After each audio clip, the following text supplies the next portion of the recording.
Hey guys, what's up? Welcome to my video. Right now I am at Walmart.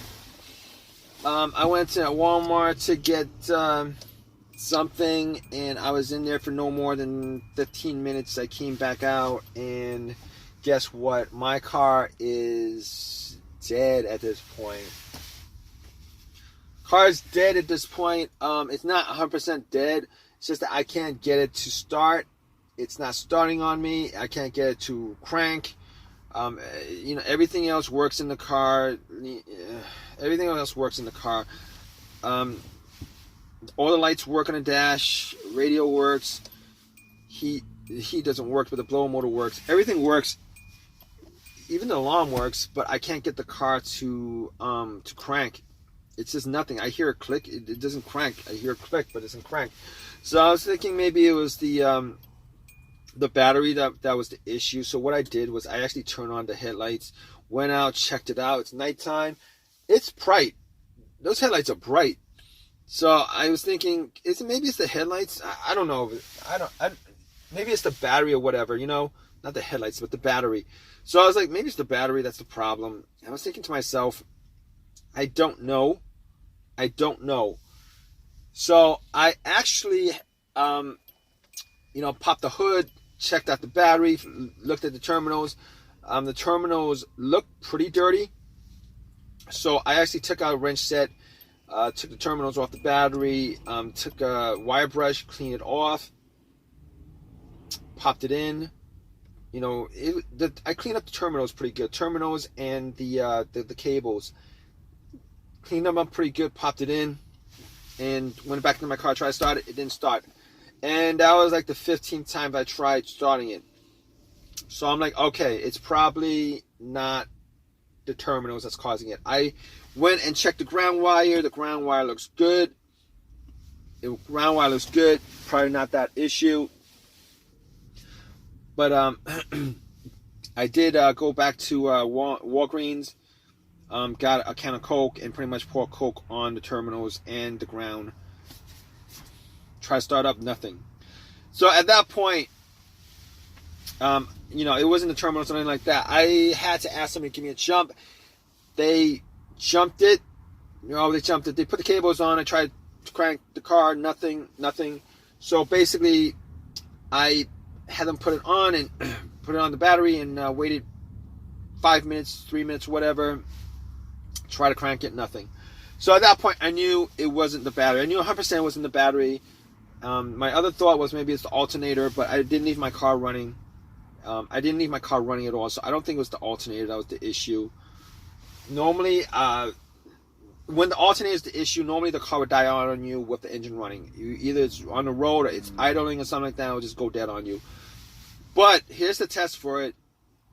I know it's 100% not the alternator because, first of all, I actually swapped out the alternator like 6 months ago. And I know it's not the alternator because I actually did, once another power source like cables from another car is put on the battery, if it was the alternator, the car would turn on. Once you take the cables off, the car would die out. At that point, you know that it's the alternator that's the issue. Did not happen here because I didn't hear a crank. The car didn't crank up, didn't turn on. None of that happened. So at that point, I knew for 100% fact that it was not the alternator or the battery or any of the terminals. I could all that stuff I could eliminate. So at this point, I was thinking to myself, what else could it be? Maybe it's the relays or the fuses. So I went, popped the cover to the fuse box, and I was looking at the fuses. All the fuses look good. So I checked out the relay to the starter. I was thinking maybe it's the relay to the starter. I was hoping it's a relay to the starter because AutoZone's a couple of blocks. I could just walk a couple of blocks, get the relay popped in, not a problem. Even with the fuse, not a problem. Anyway, I actually swapped out the relay from another, that went to another part of the car. I swapped out the relay, whatever that relay is to whatever it was that relaying to. I swapped that out for the starter relay, and nothing happens. I get the same thing, nothing happens. Now, I can't be 100% sure it's not the relay. because, you know, I'm swapping out one relay for another relay. So if the starter relay had issues, I mean, you know, I actually popped in the relay to the other starter, and if they had issues, then, you know, maybe that portion of it was causing it not to start, not the starter. I don't know. Sucks, right, guys? It really sucks. But I can tell 100% it's not a relay. But I mean, I'm like 90% sure it's the relay. It's not the relay. Reason being is that every time I try to crank the car up, I do hear a click. It's just not starting up. I do hear a click. It's just not turning over. It's not cranking. It's not cranking. I do hear a click. Normally, if you hear a click, it means either the relay's working and it's coming from the relay, or the starter motor is clicking. It's just the solenoid and the starter motor is clicking. The starter motor is just not engaging. So I could pretty much rule out the relay. As far as the fuse is concerned, I was looking at the fuses, and I was looking to see whether there was any burnt fuses. Did not see any burnt fuse. But I couldn't test it out 100% because I don't have a fuse tester on me. But here's the thing about that. I've had situations where a fuse had kept my car from running. Not this car, but cars that I've had previously. And none of those actually, were the same symptoms as this car right now. Basically, one of those situations I had was the main fuse died. I was getting no electricity in the car. The main fuse died. I was getting no electricity in the car whatsoever. And it turned out that was the main fuse that connected the battery to the fuse box. Once I swapped that out, the car, everything worked. All electricity worked. Everything works. This is not the case here because, unfortunately, it's not the case here because, I am getting electricity, 100% electricity to everything, including the alarm, the remote. I'm getting electricity to power windows. I'm getting electricity everywhere. So it's not the main fuse. All right. I'm thinking maybe it's a secondary fuse, like a starter fuse or whatever, fuse to the starter. But here's the thing. I don't know if there's a starter fuse. I don't think there is to this car. But as far as my second thing that caused my fuse, the second fuse issue that I had as far as my experiences with fuse is not, causing the car not to start.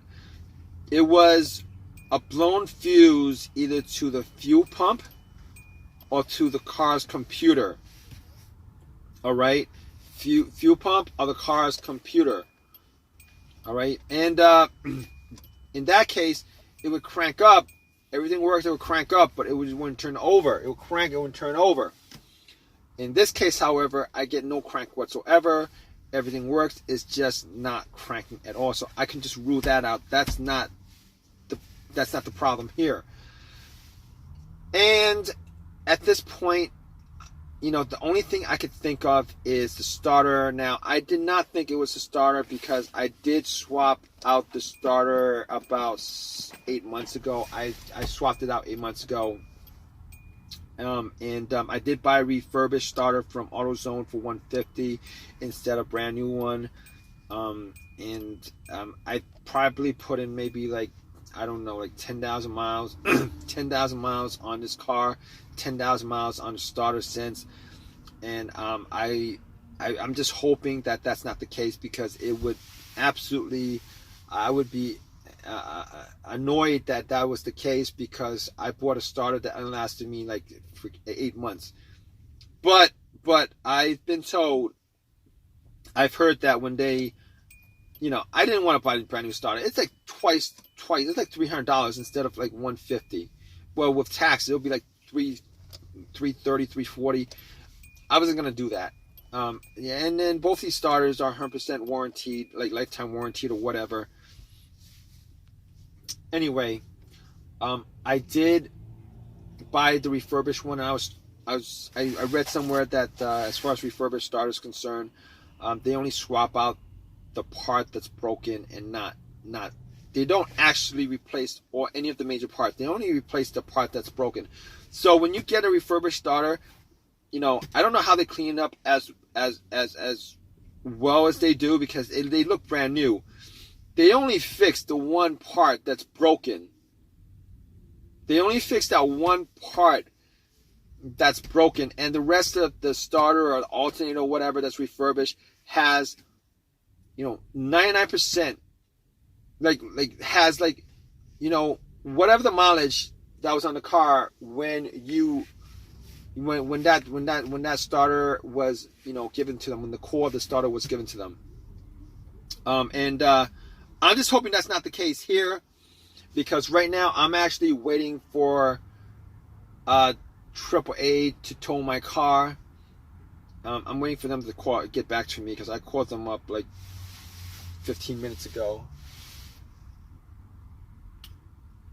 And man, this is gonna be a waste of time for me. It really does suck, because I gotta do some other errands and stuff like that. I gotta do a whole bunch of other stuff, and this is just putting a wrench in. All right, I'm gonna keep you guys updated, guys. All right, if you guys are in the same situation with me, I really do hope this video has helped you guys out. But I'm gonna keep you guys updated on this. All right, guys. So, man. All right, I did wait like 2 hours for a tow truck to tow my car, towed it to my house, and I actually did check out all the fuses with a fuse tester. All the fuses were fine.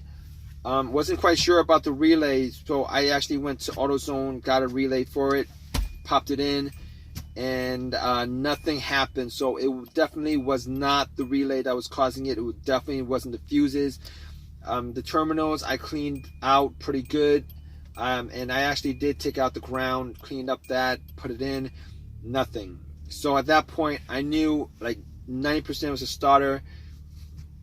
I went and pretty much took out all the stuff, got to the starter. What I did was I put a line from the positive of my battery to the solenoid of the starter, the terminal on the solenoid of the starter, and tried to turn on. Unfortunately, nothing happened. So I knew for a fact at that point that it was a starter that was the problem, because I did test it out. So what I did was I took it out, brought it to AutoZone, told them about the situation. I had my phone number with them, so they knew it was 100% warranted. I actually tried to talk them into giving me a brand new starter because of this situation. Because I understand that the starter is 100% warranted, but you gotta understand the situation. Time is money. I wasted about 4 hours yesterday. I wasted about 3-4 hours going back and forth to AutoZone, taking out the starter, putting it back in. I mean, that cost me money. So I told them, maybe you guys could compensate me with a brand new starter. Did not want to do that. So, instead of, paying $300 for a brand new starter and not getting anything out of it, instead I actually got another refurbished starter, popped it in, turned the car on, it started up right away, turn off, turn on, start up right away, not a problem. So it was 100% the starter that was the problem. So it doesn't make, even though it's resolved, I'm still pretty annoyed at the fact that I only got like 8 months out of the starter. I was pretty annoyed at that. I was still pretty annoyed at that whole entire situation. But it is what it is. Nothing I could have done about it. At least I wasn't stuck on the road or whatever. I mean, that would have been like a worse situation, I think, if the alternator died on me and I was stuck on the road somewhere. That's a dangerous situation. But that's a story for another day if that actually comes up with this car. I want to thank you guys for listening. If this has helped you guys out in any way, please give me a thumbs up. Please subscribe. Please give me a thumbs up. If you guys have any comments, please leave me a comment in the comment section. I hope this has helped you guys out in some way. I mean, I went through all the procedures, pretty much all the procedures that you can do yourself as far as trying to figure out, a no start issue. So hopefully that has helped you guys out. But regardless, regardless, guys, you guys have any comments, please leave your comments, guys. All right, guys, take care.